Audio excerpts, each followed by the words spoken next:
Hellere en lille og en vågen end en stor og doven. Vi skal besøge en lille idrætsklub øst for Skive. Her har de nemlig afdriblet de store Superliga-klubber.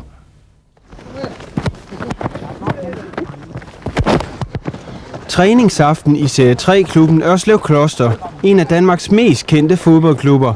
Lyder det som en aprilsnar? Måske, men det er det faktisk ikke.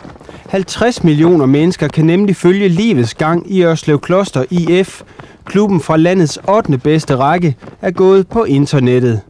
Vi er kommet på internet, fordi vi synes i år, der skulle der ske en helt speciel markedsføring af Ørslev Kloster.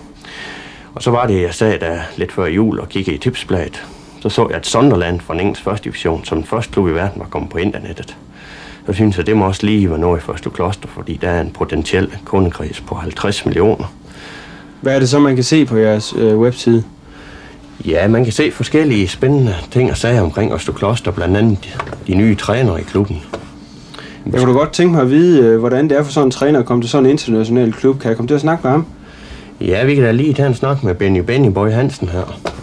Altså international. Vi er jo nødt til at spille med de spillere, vi har. Og der er nok ingen herude, der regner med, at vi skal skabe nogle divisionsspillere eller landsholdsspillere. Hvad er det, I vil bruge internettet til? Vi vil bruge internettet til på en spændende og interessant og lidt amerikaneragtig måde at beskrive de enkelte kampe, når sæsonen den endelig går i gang. Men allerede nu er vi begyndt at beskrive forskellige forhold i klubben og blandt andet nogle nye spillere, vi har købt. Vi kan blandt andet se her, at vi har købt en ny spændende spiller, det her Michael Cantona Hansen. Jeg bliver kaldt Cantona Hansen, fordi det er min lykkespiller over England. Den mest kontroversielle spiller i England, og jeg er nok også den mest kontroversielle her i områden.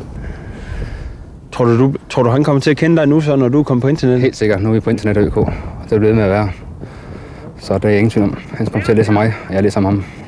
På Ørslev Klosters homepage kan man også læse om Per The Rat Overgaard, som har fået comeback efter at have brugt tiden på kvinder, BMW-biler og Harley-motorcykler. Som de siger i klubben, he's not tall, but he's fat.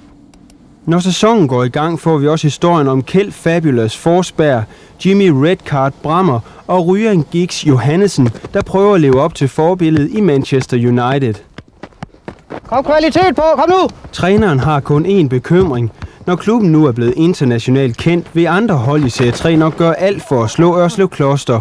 Men internettet, det tæller alligevel mest.